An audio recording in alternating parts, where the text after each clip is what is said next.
የዕለቱን ዋና ዋና ዜናዎች ማቅረብ ጀምረናል። አብራችሁን ቆዩ። ባለማጣ መረዋ አካባቢ በተፈጸመ የድሮን ጥቃት የህወሓት ተዋጊዎች መገደላቸውን የህወሓት ባለስልጣን አስታወቁ። ባለስልጣኑ የፌዴራል መንግስት ምዕራብና በደቡብ ትግራይ ተደጋጋሚ የድሮን ጥቃት ፈጽሟል በማለት ለማቀፉ ማህበረሰብ ባሰራጨው መረጃ ከሷል።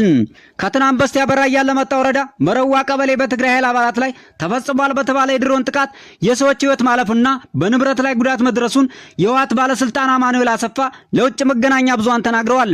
የዲፕሎማሲው ማህበረሰብና አጋር አካላት ወደ ባሰ ቀጠና ቀውስ ሳይቀየር በአስቸኳይ ጣልቃ ገብተው ህወሓትን ከሞት እንዲታደጉ ጥሪ አቅርበዋል። መረዋ ላይ ተፈጸመ በተባለ ጥቃት 4 የክልሉ ተዋጊዎች እንደቆሰሉ መስማቱን ጠቅሶ የፈረንሳይ ዜና ወኪል የዘገበ ሲሆን ቢቢሲ በበኩሉ 3 ተዋጊዎች መገደላቸውና 7 መቁሰላቸውን ከአካባቢው ሰምቻለሁ ብሎ ዘግቧል። በፌዴራል መንግስቱና በህወሓት መካከል በቅርቡ በኢትዮጵያና በሱዳን አቅራቢያ በሚገኝ የድንበር አካባቢ በምዕራብ ትግራይ ሸረሪና የነበረው ግጭት ወደ ራያ ያለማጣ አቅጣጫ በመዞር በማህበረሰቡ ላይ ከፍተኛ ጫና እያሳደረ ይገኛል።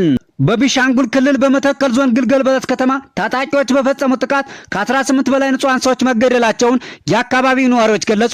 በቢሻንጉል ጉሙዝ ክልል መተከል ዞን ታጣቂዎች ግልገል በለስ ከተማን ለመቆጣጠር በከፈቱት ተኩስ ከ18 በላይ የሚሆኑ ሰዎች ህይወታቸው ሲያልፍ በርካቶች ደግሞ የአካል ጉዳት ደርሶባቸዋል ተብሏል። የመንግስት የጸጥታ ኃይሎች የታጣቂዎችን ጥቃት ለመከላከል ከባድ የጦር መሳሪያ መጠቀማቸውን ነዋሪዎች ተናግረዋል። የመተከል ዞን አስተዳደር በበኩሉ ጥቃቱን የፈጸሙት በአካባቢው ታጥቀው የሚንቀሳቀሱ ጽንፈኛ ኃይሎች ከተማዋን ለመውረር በማለም ነው ብሏል። አስተዳደሩ የመንግስት የጸጥታ ኃይሎች ሙከራውን መመከታቸውና በታጣቂዎች ላይ ከባድ ያጸፋ እርምጃ መውሰዳቸውን አስታውቋል። የመተከል ዞን ግጭትና የንጹሃን ግድያ መፍትሄ ሳይበጅለት ቀጥሏል። አብን ከሀገራዊ ምክክሩ ራሱን ሊያገል እንደሚችል አስታወቀ። የአማራ ብሔራዊ ንቅናቄ አብን በኢትዮጵያ ሀገራዊ ምክክር ኮሚሽን ሂደት ላይ ከፍተኛ ስጋት እንዳለው ገልጾ አፋጣኝ ማስተካከያ ካልተደረገ ከምክክሩ ራሱን ሊያገል እንደሚችል ገልጿል። ፓርቲው ለኮሚሽኑ ባስገባው አቤቱታ በምክክር ሂደቱ ላይ አካታችነት፣ ገለልተኝነትና ታማኝነት መጉደሉን ጠቅሷል።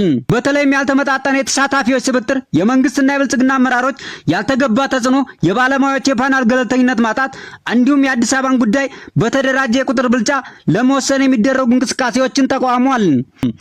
በመሆኑም አብን የአዳዲስ ተሳታፊዎች ቁጥር በአስቸኳይ እንዲቆም በገለልተኛ አካል ሂደቱ ኦዲት እንዲደረግና በአዲስ አበባ አጀንዳ ላይ የሚደረግ ውይይት እንዲቆም ጠይቋል። ኮሚሽኑ ጥያቄዎችን ቸላ ብሎ ወደ ቀጣይ ምዕራፍ የሚሸጋገር ከሆነ ከምክክሩ ራሱን እንደሚያገል በወጣው መግለጫ አስታውቋል።